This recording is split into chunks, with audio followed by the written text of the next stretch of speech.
जब भी कोई व्यक्ति गौतम बुद्ध के संग में शामिल होता था तो बुद्ध उसे सबसे पहले शांत रहने के लिए कहते थे। ध्यान की अवस्था में जाने से पहले उस भिक्षु को शांत रहना सिखाया जाता था। आज के दौर में हर तरफ शोर शोर है, इसकी वजह से दिमाग में तनाव पैदा होना लाजमी है। ऐसे में अगर आप हर रोज कुछ देर मौन रहने का अभ्यास करते हैं तो इससे आपके तनाव पैदा होने वाले हार्मोन का लेवल में कमी आती है। इससे आपका दिमाग शांत होता है, गुस्सा नियंत्रित रहता है और तनाव बढ़ाने वाले हार्मोन का लेवल घटता है।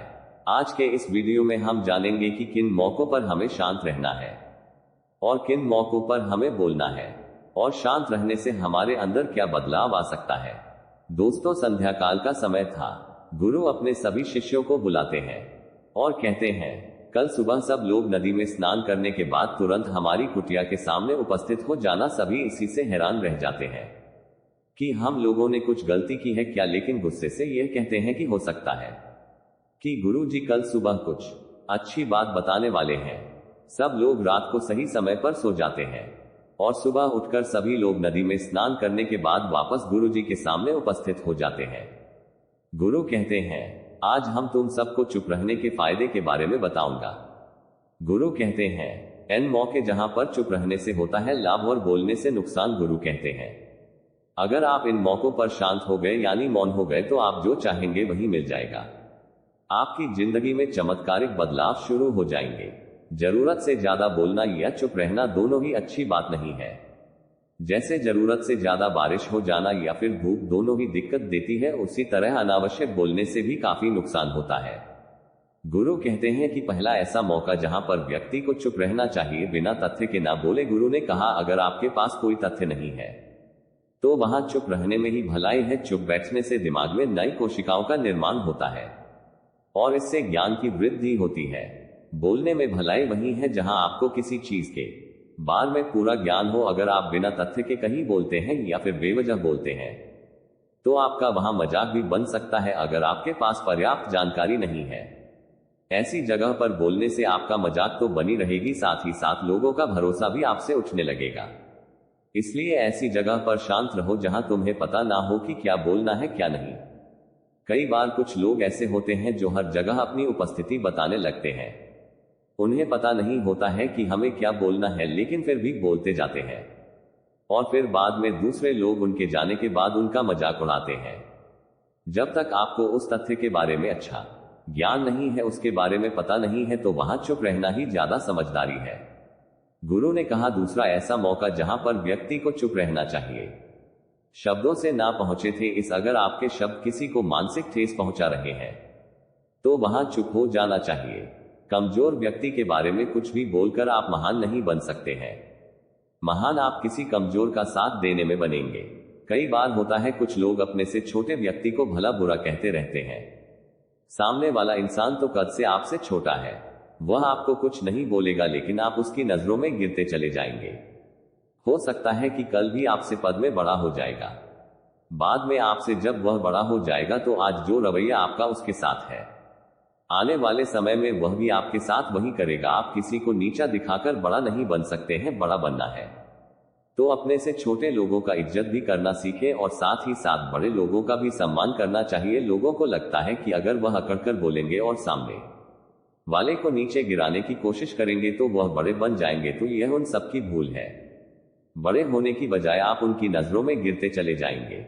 गुरु ने आगे कहा, इसलिए शिष्यों, तुम सब जब भी बोलना आदर भाव से बोलना, ताकि तुम्हारी बात लोगों को अच्छी लगे। बोलने में भाई बहन, माता पिता, मित्र इत्यादि संबोधन शब्दों का इस्तेमाल जरूर करना। इससे तुम्हारी मान प्रतिष्ठा तो बढ़ेगी ही, साथ ही साथ लोगों की नजरों में तुम समझदार शक्ति बन जाओगे। गुरु ने आगे कहा, तीसरा मौका जहां पर व्यक्ति को चुप रहने में ही भलाई है, क्रोध या घृणा करने वाले लोग। जब कोई अपना या सगा संबंधी आप पर क्रोध कर रहा हो, आपका अपमान कर रहा हो, तो आपको उस वक्त चुप रहना चाहिए ताकि सामने वाले का गुब्बारा पूरी तरह से फट जाए। आप यदि सही है तो उसे कटाए, माफीनामा गए और चुप रहकर ही सही समय का इंतजार करे। वह खुद आपसे माफी मांग लेता रहा जब उसे अपनी गलती का एहसास हो जाएगा। गुरु आगे कहते हैं कि अगर आपका कोई सगा संबंधी आप पर क्रोध कर रहा हो और आप उस समय शांत हैं, तो यह आदर सम्मान देने की निशानी होती है। इससे न कोई छोटा होता है और ना ही बढ़ा रहा है। अगर आपको क्रोध आ रहा है तो आप या तो वहां से किसी का अनादर किए बिना चले जाएं या फिर चुप रहे। क्रोध करने से आपके रिश्ते खराब होंगे।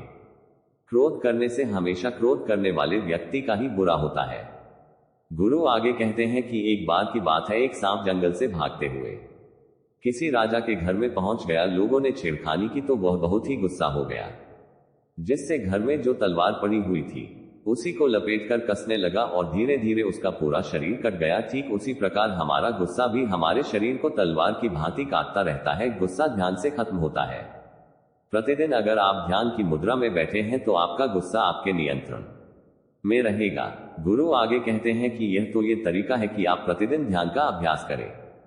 इससे आपके शरीर में जो हार्मोन्स गुस्से को बढ़ावा देते हैं वह सब तुम्हारे नियंत्रण में रहेंगे, जिससे शरीर गुस्से पर आसानी तुम्हारा से काबू पा लेगा। लेकिन एक तरीका यह भी है कि जब भी आपको गुस्सा आए तो आप ये समझने का प्रयास करो कि क्या मेरा गुस्सा जायज है या नहीं। हमें वहां पर बोलना चाहिए कि नहीं। जब आप खुद इस बात का आंकलन लगा पाएंगे तो आपको खुद पता चल जाएगा कि हमें गुस्सा करना चाहिए या नहीं। फिर भी आपको गुस्सा आ रहा है तो आप वहां से हटने का प्रयास करें, वहां से दूर चले जाएं। धीरे धीरे समय के साथ आपका दिमाग शांत हो जाएगा। गुरु ने कहा चौथा ऐसा मौका जहां पर इंसान को बहुत ही समझदारी के साथ काम लेना चाहिए, वहां पर आपको चुप रहना ही चाहिए। जहां पर उस मुद्दे से आपका कोई संबंध न हो। अगर आपका किसी मुद्दे से कोई संबंध न हो तो वहां आपका चुप रहना बनता है। बिना किसी वजह अगर आप दूसरे के मुद्दे पर बोलेंगे तो यह आपके लिए अनिष्टकारी होगा। इसमें केवल और केवल आपका ही नुकसान है। जल्द ही आप किसी दो लोगों के बीच हो रहे विवाद में जल्दी अपनी टांग में डालें। अगर सामने वाला आपको बुला रहा है अपना झगड़ा शांत करवाने के लिए तो ही आप वहां पर जाएं। किसी की व्यक्तिगत जिंदगी में दखल अंदाजी नहीं देनी चाहिए जब तक कि वह व्यक्ति आपको नहीं बुलाता है। अपने झगड़े को शांत करवाने के लिए कुछ लोग फालतू में दूसरे के विवाद में कूद पड़ते हैं। इससे उनके मान सम्मान मर्यादा पर लोग उंगली उठाने लगते हैं। गुरु कहते हैं कि 10 मौकों में 5वां ऐसा मौका जहां पर व्यक्ति को बहुत ही समझदारी के साथ चुप रहना चाहिए। आपके शब्दों से किसी मित्र को हानि न पहुंचे। अगर आपके शब्द सामने वाले के परिवार या मित्रों की प्रतिष्ठा के बारे में पूरी झलक दिखा रहे हैं तो आपको चुप रहना चाहिए। किसी के परिवार या फिर मित्र के बारे में बोलने से केवल आप ही बुरे बनेंगे। जो चीज आसानी से खत्म की जा सकती है उसे अपने शब्दों से बड़ा न करें। बिना चिल्लाए बात करने का प्रयास करते रहना चाहिए। अगर आप बिना चिल्लाए कोई बात नहीं कह सकते हैं तो आपका चुप रहने में ही भलाई है। किसी पर चिल्लाने से आपके व्यवहार के बारे में पता चलता है। ज्यादा बोलने से चीजें हमेशा खराब ही होती है। कई बार कुछ रिश्ते ज्यादा तेज बोलने की वजह से टूट जाते हैं। इसलिए अपनी आवाज में मीठापन लाए। आपके शब्दों से आपके दोस्त को हानि नहीं पहुंचनी चाहिए। कभी कभी दोस्तों के जब हम मजाक है तो रहे कि आपके शब्दों से किसी का अनादर न हो रहा है। मजाक को भी हमेशा शब्दों के मायने में ही रखें। जहां किसी को शब्दों से चोट लगे वहां चुप हो जाएगा। ज्यादा बोलने से हमेशा नुकसान ही होता है। किसी और की प्रतिष्ठा को अपने शब्दों के माध्यम से उसे हानि नहीं पहुंचानी चाहिए। यदि आपके शब्दों से किसी और की प्रतिष्ठा को ठेस पहुंच रही है तो वहां आपको चुप हो जाना चाहिए। जब कोई व्यक्ति आपके सामने नहीं है तो आप उस व्यक्ति के बारे में बुरे शब्द किसी तीसरे व्यक्ति के सामने ना बोले। गुरु कहते हैं छठा मौका जहां पर व्यक्ति को चुप रहना चाहिए जब कोई कर रहा हो किसी की बुराई। जब कोई आदमी आपके सामने किसी तीसरे आदमी की बुराई कर रहा हो तब तुम्हें चुप रहकर बस सुनना चाहिए। अपनी राय व्यक्त नहीं करना चाहिए, क्योंकि जो आज आपके सामने किसी तीसरे की बुराई कर रहा है वह कल किसी और के सामने आपकी बुराई भी कर सकता है। यदि आपने कुछ कहा है तो नीति शास्त्र के अनुसार जो अपने मुंह को बांधे रखता है और बुद्धि से काम करता है वही इंसान समझदार होता है। बिना जरूरत के बोलना, किसी के बारे में किसी के बीच में बोलना या गलत बात है। कभी कभी हमारे लिए बुद्धिमानी इसी में होती है कि हमें अपना मुंह ऐसी जगह पर नहीं खोलना चाहिए। गुरु आगे कहते हैं कि 3 मौकों में 7वां ऐसा मौका जहां पर व्यक्ति को चुप रहना चाहिए जब कोई नहीं समझे आपकी भावना। यदि आपको लग रहा है कि कोई व्यक्ति आपकी भावना, दुख या परेशानी को शब्दों में नहीं समझ रहा है, यदि आपको लग रहा है कि सामने वाला व्यक्ति आपकी भावना या दुख को या आपकी जो परेशानी है उसको वह समझ नहीं पा रहा है या समझने का प्रयास ही नहीं कर रहा है या वह आपको ध्यान से सुन ही नहीं पा रहा है, तो ऐसे व्यक्ति के सामने आप चुप ही रहे, क्योंकि ऐसे लोगों को आपकी भावना या दुख से कोई मतलब नहीं होता है। ऐसे लोगों को अपना राज बताकर आप पछताएंगे ही बाद में। इसलिए हर किसी को अपने मन की बात नहीं बतानी चाहिए।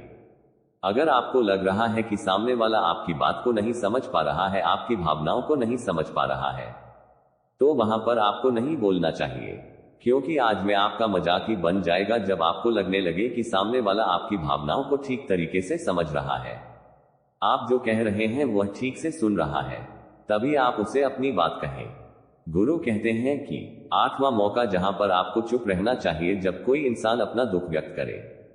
यदि कोई इंसान अपने दुख या परेशानी को आपको बता रहा है तो इसका मतलब यह है कि वह आपको अपना समझ रहा है। ऐसे में तुरंत ही उसे समाधान बताने के बजाय चुप रहकर उसके दुख या समस्या को सुने।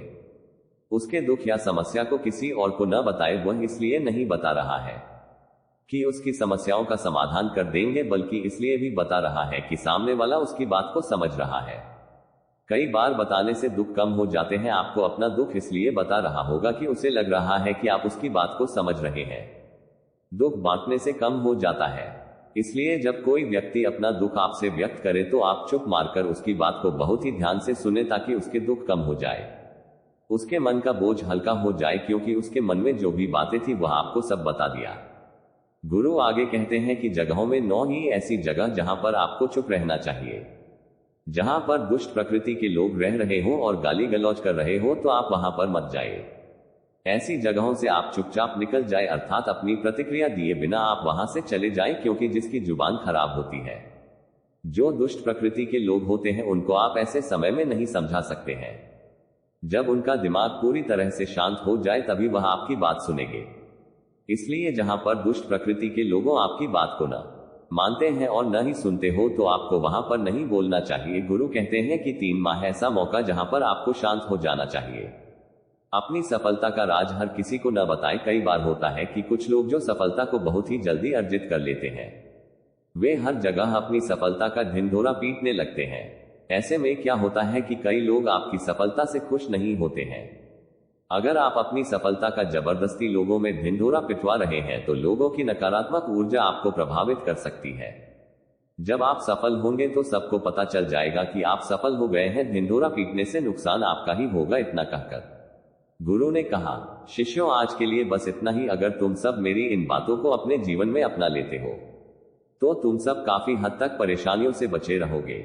यहां से जाने के बाद मेरी यह बातें आपके जीवन किसी वरदान से कम साबित नहीं होंगे। दोस्तों, मुझे उम्मीद है इस वीडियो से आपको बहुत कुछ सीखने को मिला होगा। अगर भारत के सबसे स्वच्छ शहर इंदौर में प्लॉट और घर लेने के लिए हमसे कांटेक्ट करें 9555924883 दिए गए मोबाइल नंबर पर कॉल करें। अधिक सोचिए, मत कॉल करिए और ऑनलाइन ही अपना प्लॉट बुक कीजिए और अपने फ्यूचर को ब्राइट बनाएं। और चैनल पर नए हो तो सब्सक्राइब जरूर करें। धन्यवाद।